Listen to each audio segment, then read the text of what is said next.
That's it, man. Game over, man. It's game over. Oh, no tears, please. It's a waste of good suffering. Fairly learned here.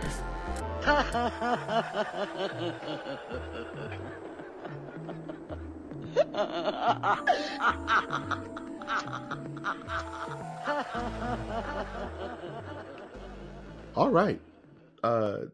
This Cenobite needs no introduction because he's actually, if not more popular than Pinhead in some circles, is the female Cenobite, or I believe her nickname is Whisper, as they call her, and part of the Order of the Gash.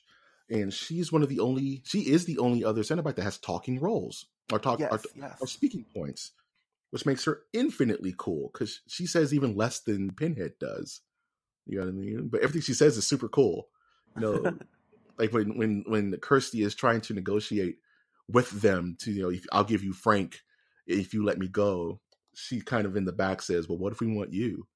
You know, that part right, exactly. That part always made me like gulp a little bit, like that's like, so scary. Better run. Yeah, it's time to run. Apparently, you could just punch these things, so just punch the Chatterer in his little non-mouth and just get out of there. But I just noticed that for the female Cenobite, she actually has a little bit of hair. Yeah, I was just looking at that too, which I don't think was clear to see in some of the films. Not at all. Like, I'm just looking at now like a cleaned up HD version of her image, and yeah, she has little strands of hair coming out of her head. That's super fascinating to me because none of the other Cenobites they don't have eyebrows, they don't have facial hair. It's almost, you know what I mean? She's the only one. I mean, I think it gives her some sort of beauty, I would say. Yeah, she is the princess. Well, there's a princess later on in the series that we won't talk about because it's in Bloodline. But she is one of the first female, I would say, horror, outside of like The Bride of Frankenstein. You know what I mean? Female monsters, you know, in like the Attack of the 50-Foot Woman. But like in modern horror, it's very rare that you'll see the female form. Well, it used to be in a grotesque form. Right. And even in her look, it's very subtle versus, let's say, a Chatterer or a Butterball, because she doesn't have much going in regards to gore outside of her titular open throat. You know what I mean? Mm-hmm. Which, the scarification, you know what I mean? Which they say that was inspired by the biting piercings that Clive saw in National Geographic articles. Oh, really? That's so interesting. Yeah. Yeah, he saw some of the, I think he was looking at a lot of the like tribal, you know, rituals and a lot of the Aztec rituals. And he was like, that's super cool. I'm going to incorporate that into my female Cenobite because she had to stand out.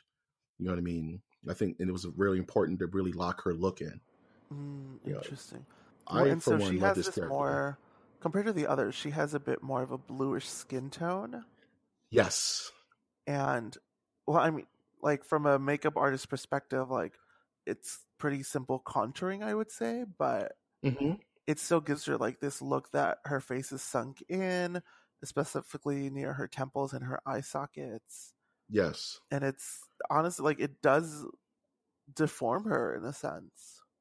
It almost like emaciates her, you know what I mean? Like, yes. She's almost skeletal, you know, which is not really a look for most of the Cenobites because Pinhead has a pretty human face outside of his deformities. You know what I mean? And the other two are just monsters, you know, like Chatterer and Butterball. But she looks more like zombie-ish, like old school Romero zombies that used to be blue. Yeah, you know, like in Day of the Dead kind of look. Yes, I totally agree with that. Yeah, it's almost like she was the most human out of all of them because she was actually undergoing a form of human decomposition versus everybody else who had this horrible, you know, manipulation of flesh. And you can even see she has kind of like a spike through her nose, which is reminiscent of how Aztecs used to put, you know, the piercings in their nose across the bridge rather than across the what's the part of the septum? No, what's it called? Part of your. I can't remember. It's a technical term. I'm sure the Cenobites would know, but very tribal. And of course, the kind of crown on her throat, you know what I mean? The wire crown that goes through her cheeks and, down to her clavicle. Or no, not her clavicle. I would say down to the bottom of her throat where her thyroid would be. Her thyroid section is ripped open, which is why she whispers. Well, and I think that's the grossest part of this whole thing. Like the fact that the wires that are the triangular frame that's coming out of her cheeks are still connected to all these wires that are down near her throat. Like so that's the grossest part for me. Yeah, it's like anytime she talks, it's pulling. Exactly. And at one point, she like bursts blood from there, doesn't she? Yeah, it's constantly bleeding a little bit because she's open. The wounds keep getting exercised. Anytime she talks or does anything. Oh, well, such then also a cool look. I don't remember. Maybe you remember this. Is the wire that goes into her cheeks, is it connected in her mouth, or are they two separate wired pieces? When she opens her mouth and talks, there's no clear indication that the wire is going over her tongue. Okay. So I'm guessing that it's just really it's within the flesh, like it kind of locks behind her cheek. Okay. I don't think it goes in her mouth because I remember a couple of scenes. Oh, how awkward! That's like braces times 1,000.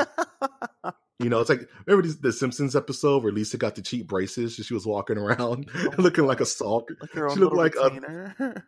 Yeah, she looked like she had the reverse bear trap from Saw. I wonder if that took inspiration. Oh my god! I have to ask Matt Groening if I ever talked to him, or ask James Wan for that matter. But yeah, I love the female Cenobite. I love Whisper. I think she's one of the cooler, more iconic characters outside of Pinhead himself. Just because she has personality and she is the lady of the team. And she's the second of command, it seems like, because she has speaking roles. Well, and similarly, like I think her leather outfit is very similar to Pinhead's. She has some cuts on the side, though, it seems. And I don't remember, but I don't think she has as many tools on her belt as the others do. I don't think so. I don't think, I think you see her in a moment where she has like a little hook that she's like threatening Kirsty with when she's approaching before she gets zapped back to Leviathan. But for her look, she has little openings for her midriff, and she has more of her suit is like wetter than the other guys for some reason. Or I don't know if it's some kind of like reflective leather, but her suit always looks a little bit more what's the word I'm looking for? It looks a bit more just reflective. Or, just like a little shimmer added to it.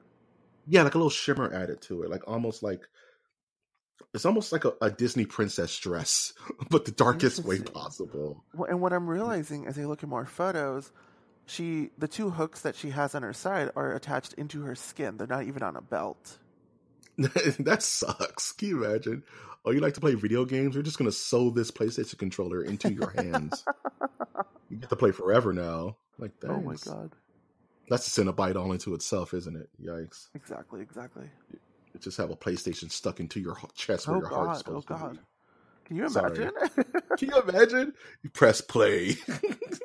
Cool, we can play Tekken 3 now. Oh my gosh. Oh my goodness. If you could change anything about the look of the female Cenobite, even though I think she's horror perfection, what would you change, Alejandra? Let me see. I feel like her gash is too small. Yeah. Like, I feel like to really get that blood... Well, no, let me backtrack, because I think out of all of them, she's the less grotesque one that you see right away. Mm-hmm. But I would add maybe some blood fixtures on her face where the needle comes out of it. Because I think right now it looks just... I mean... It's kind of obvious from the makeup standpoint that it's just like fake skin put in there. But, I mean, that would bleed, wouldn't it? Or get infected or something. Like, add something to her face to not make her as beautiful as she is. Yeah, that's what I'm thinking. Like, because she is the most together of everyone, I would say. Like, right. She is the princess. And I mentioned, like, even that little neck part, I see it kind of as this weird kind of Catholic crown. You know how some pictures of Mary has the sun constantly behind her head? You know what I mean? Yeah. I think it's kind of like that, but on her neck. So what I would do, So I would maybe open up her cheeks to show maybe some teeth and meat to kind of just unpretty her up a little bit. You know, if those connections are going to be in her cheek, kind of maybe give her maybe even a Cheshire smile or something like that. Or maybe Interesting. just Like with the wires or it with the wires. Like just like, you know, trace your finger across your cheek and just keep going to maybe to the midpoint of her face and have the wiring be a bit more prominent there. So when she talks, it's almost like a skeleton, almost kind of like that the flesh isn't really connected by meat. It's connected by the wire. I don't know. I would give her facial makeup a little something else going on with it, because she looks a little too normal. Or maybe add some wires on the back of her head that is pulling her skin back, or at least makes it look like it's pulling her skin back. Yeah, or even because she's one of the only ones who has human eyes. Now that I think about it, right. Maybe something as subtle as to give her blacked out eyes, like Pinhead does. Yeah, would be that enough to dehumanize her? Because you're like, maybe that's part of her mystique, though, is that she could just walk towards you and you see someone who's in pain. You don't see a super interdimensional demon. Yeah, like she's she's the tragic figure. Sometimes when you see her, like you feel bad for her that she is going through this. Almost like she's it makes me think, and this is my own headcanon, but maybe she's the most recent Cenobite, and she's still ongoing her transformation to get worse. That's definitely possible.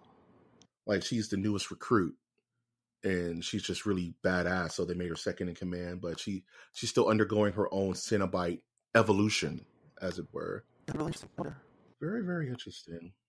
Cool. So I think that just about does it for Whisper, the female Cenobite. She will live forever in infamy. She's infamous. Like the Three Amigos. She's like, I am infamous.